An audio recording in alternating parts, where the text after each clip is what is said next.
Hi everyone, thank you for coming. So yeah, today I want to show you. Today I want to show you. That's okay. The sound. Today I want to show you something that I was working on really like a few weeks before. I was starting a new project, and I wanted to show you this one really quick to show you how I organize my projects and how I'm working my workflow and everything. So yeah, I will try to be quick on this one, and after if there is some question, we can speak about that.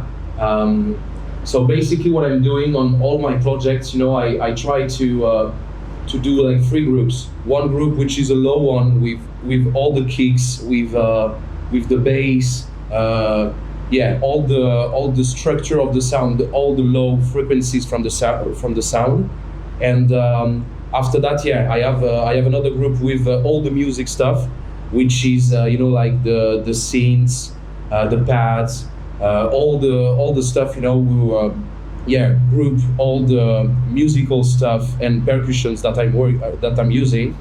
And there is also another group that I'm working with. It's all the FX. So I like to organize it like this. And there is one last group that I'm working with is all the drums. So I have a clear view of everything on the project, and I can be really organized, because sometimes with sessions, you can produce really good tracks, with only a few stems, but sometimes it can be a complete nightmare, and you have so many stems, and you can be confused really quickly.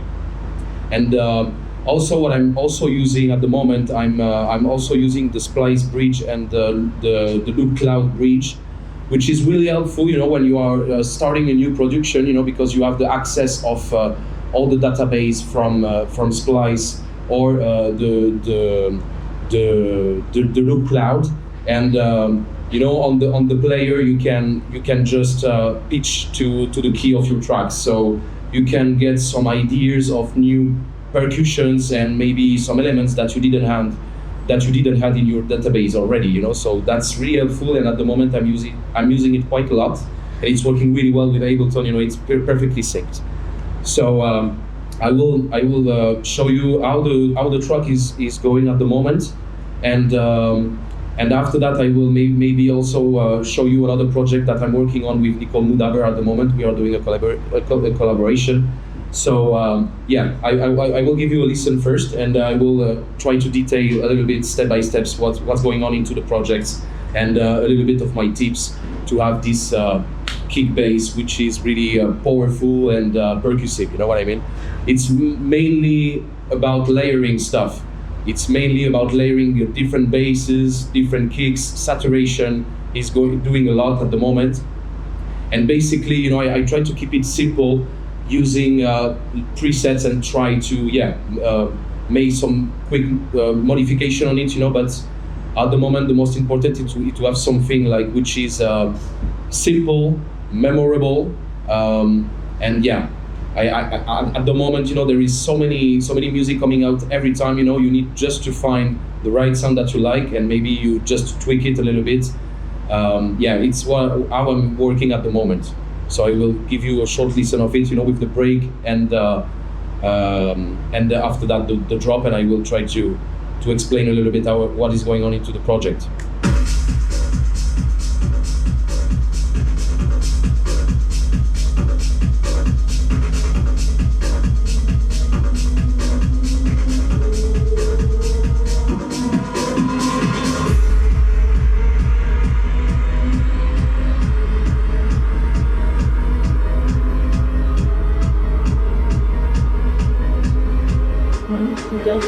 Yeah.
Yeah, it's how it works at the moment. I still need to if you.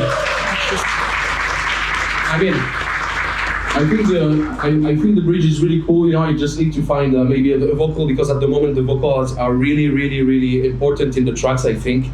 So I found this quick vocal, you know, just before the drop, which is working really well in the production at the moment, to get a vocal just before the drop, make a lot of energy, you know, when I'm playing, you know, the people love that, you know, so I was inspiring with this, you know, and I had just this quick sample, you know. That's the only vocal that I have at the moment. So I will make you a quick tour on the low groups. So for this one, this first channel, it's like, it's basically a sample. It's a sample of a kick. I will try to play that. Like a simple kick, you know, and on this one, I was just adding a quick of compression, you know, and I like also to add a little bit of saturation, the soft synth, which is making the things a little bit more, let's say, bumpy. And I'm also working, you know, with the LFO tool just to make sure this area is not like conflicting with the bass that I will have in the second time. So this is the first one.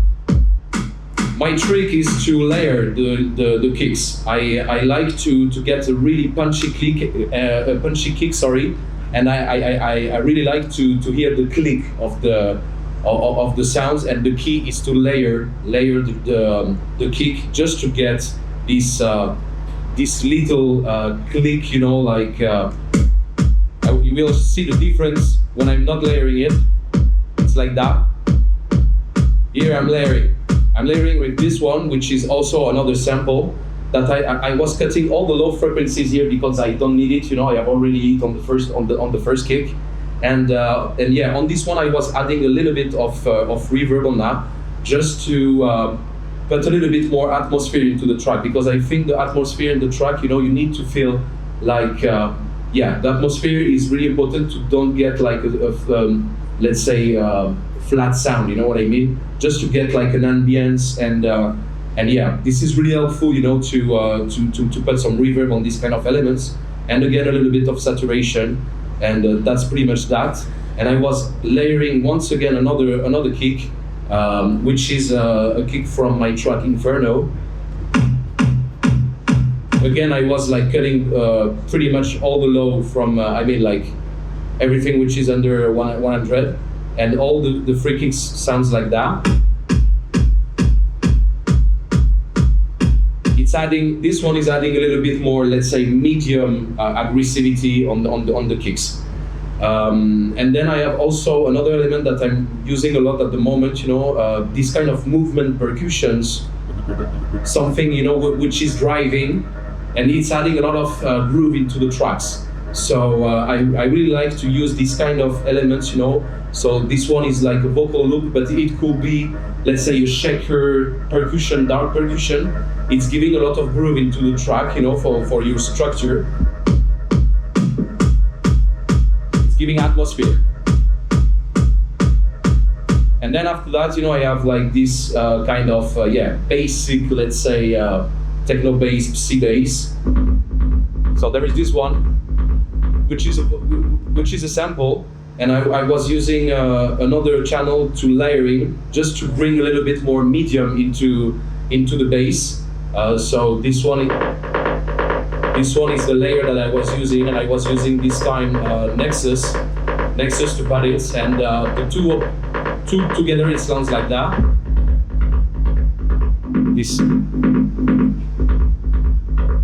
It's adding a little bit more, let's say, medium into, and we can listen it more clearly. You know, it's a little bit more percussive.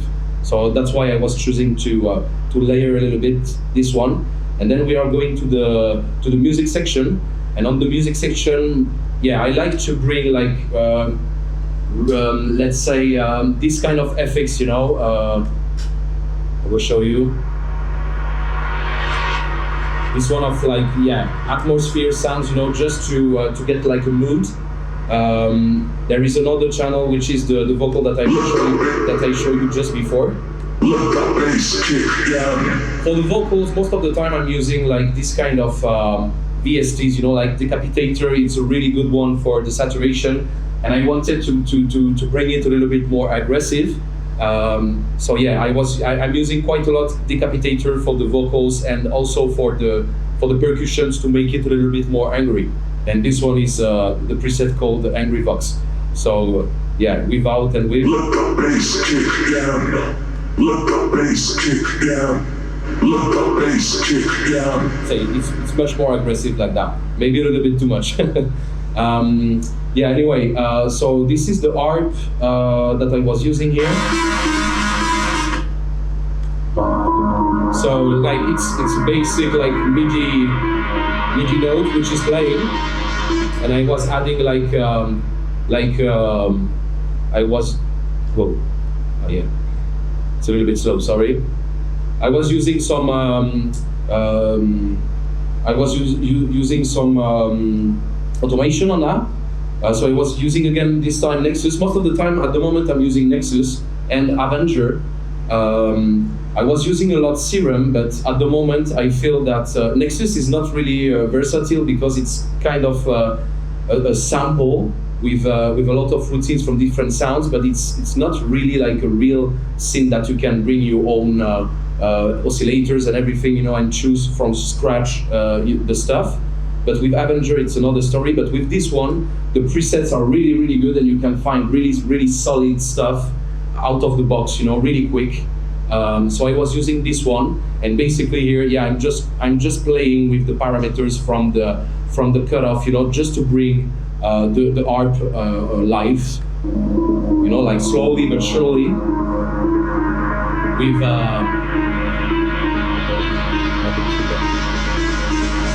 The auto filter.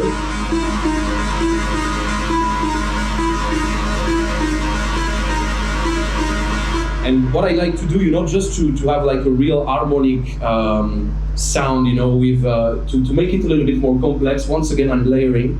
So I was choosing another channel to layer this melody, and I was using this time Avenger for that. So I choose like this kind of mystic sound, you know, just to play with the ARP, but to bring a little bit more atmosphere into the sound and to make it a little bit more complex. So it sounds like that both together.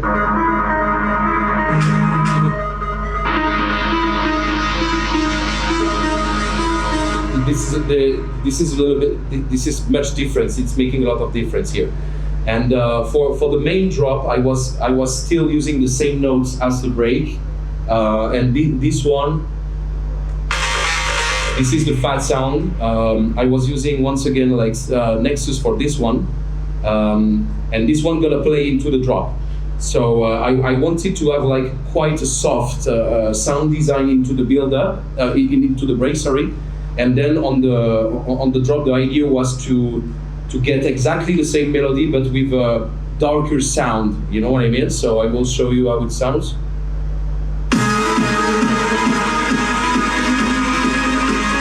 So I'm bringing this one.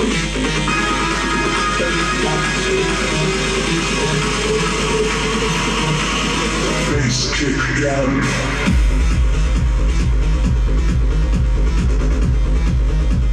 And now I'm playing only with this one, you know. So it's basically like the same melody at the lower tone, but with another sound design to make it more darker. And yeah, it's pretty much like that. After that, you know, I like to use like some percussions to make like groovy stuff.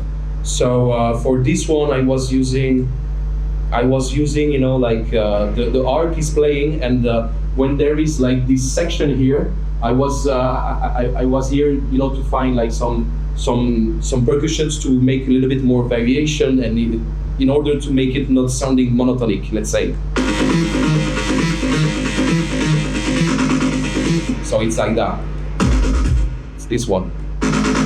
So it's a really quick trick, you know, but it's adding a lot of groove into the melody. So yeah, it's basically like that. And again, for this one, I was using like Nexus for this one, which is like yeah, it's again it's a preset. And most of the time, what I'm doing, you know, when I don't like something out of the box from Nexus with the presets, I like to go to the routine. And sometimes, you know, you have different oscillators, and you can just turn up, turn down the oscillators, you know, and you can try to find the right sound that you want. Everything is really powerful here. There is like the equalization, the delays, the reverb are insane, and yeah, it's really, really, really good stuff. So so it's pretty much that for this one. And yeah, here I have another. This one is kind of a sample, you know. That's why, you know, like for the samples that I like to do is to go, as I told you just before, you know, to the splice bridge and the loop cloud bridge. It's helping me to find like some details to make extra groove into the track, and it's really quick, and you can just like set up your pitch, you know, and then it's completely like playing it's synchronized perfectly, you know, with the project. So it's really, really cool. So it's pretty much for this one. I was using also a siren just to bring the break. So for this one, it's Serum. Once again, it's a preset, you know, but I was tricking it a little bit. This kind of stuff is really helpful, you know, to build up the energy and the intensity into the project. It's nothing crazy.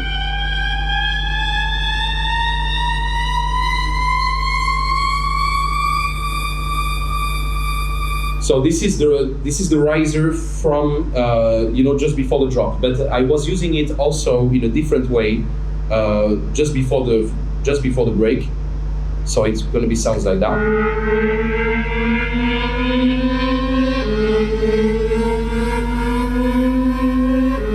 So basically, you know, it's like it's only like playing, you know, with the pitch, you know what I mean? So it's like it's giving movement to the track, you know, and these kind of tricks work really, really well with the track on the dance floors. People love that.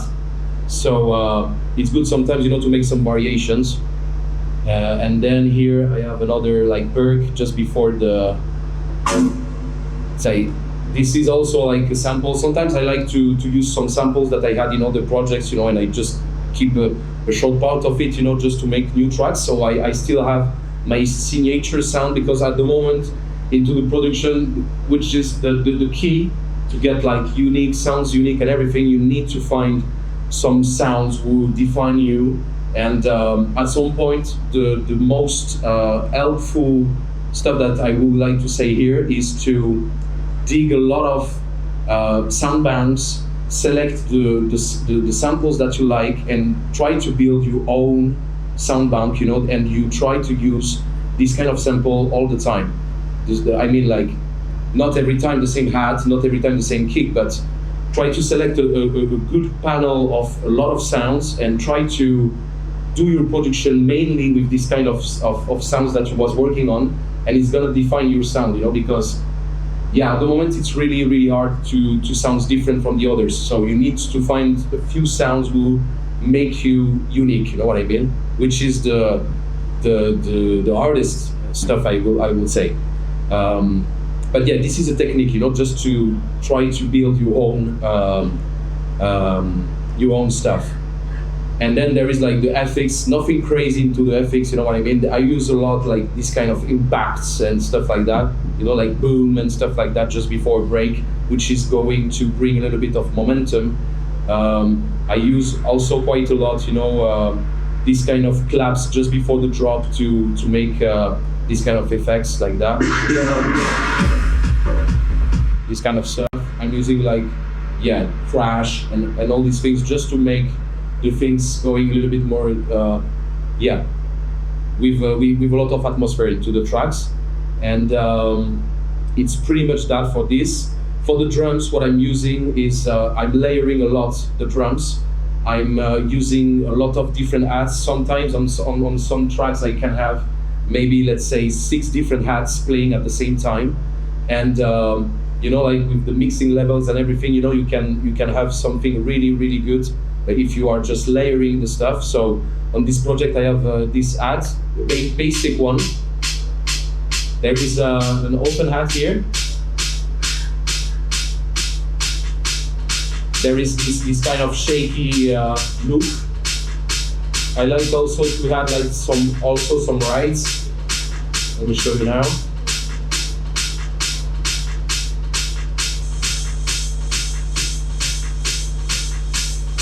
This is another hat playing with the others. A little shaker just to make a little bit more movement.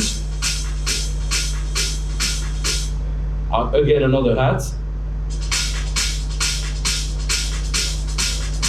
This one is a little bit more, yeah, another shaker. And again, another one. So with all these elements, you know, you can have at the end, you know, something really driving with a lot of layers, you know, but you have like this mood, you know, with this kind of groove. And it's really important. I mean, at the end, you know, the most important I think is to try to layer the stuff, you know. Don't do it too much, you know, but layering is really, really important to get this kind of, for my point, is giving like a little bit of, you know, like, yeah, distortion into the sound. But, you know, like you can do it like gently, but yeah, layering is really, really important. So that was the first track that I wanted to show you. And I was working the last week on my new collaboration with Nicole Budaber. So she, basically what I'm working on the collaboration, the artist is sending me something, and then I go to the project, you know, I select some stuff that I like, and then I work around that. I mean, like everyone. But for this one, she sent me like the melodic part. So this kind of parts. Sorry. I will show you maybe the track first. It's totally different from what you hear before.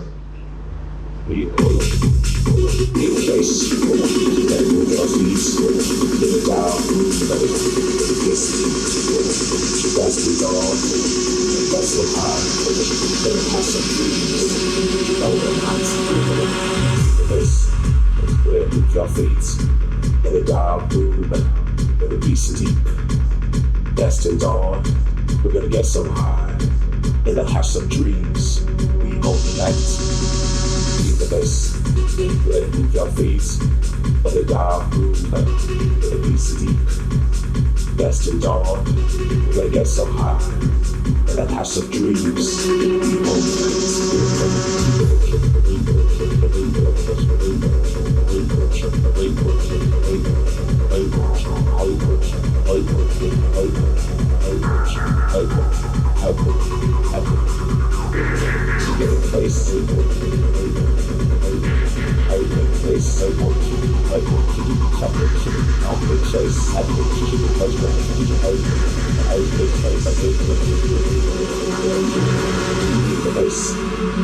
Move your feet in the dark room where the beats are deep.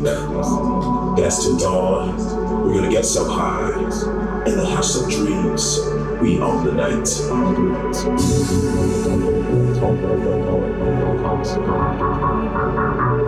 So yeah, here we have the bridge.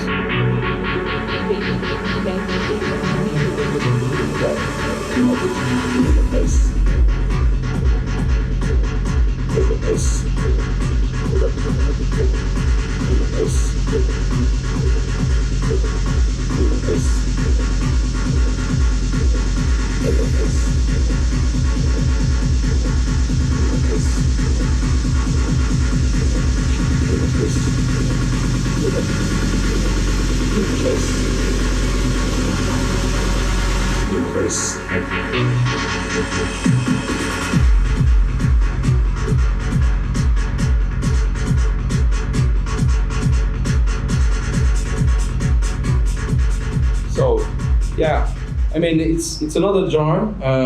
You know, sometimes with a collaboration, you know, you don't know where you are starting, you know, and everything. But for this one, I was trying to let's play a little bit more with these kind of chords that I was using on tracks such as like Orion or Genesis that I was working with ILO before, you know, in the past. So basically on this one, you know, you can see the project is organizing pretty much the same with the low section, you know, with the drums. There is like a lot of layers. Also on the low section, there is like layers of the kick, you know, there is layer of the bass, there is like some rolling elements, and then there is the music part, you know, with also a lot of elements. On the chords, I was doing like kind of a trick here.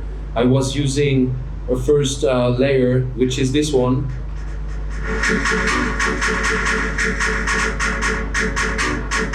Again, I was using Nexus for this one, but I was also using another layer.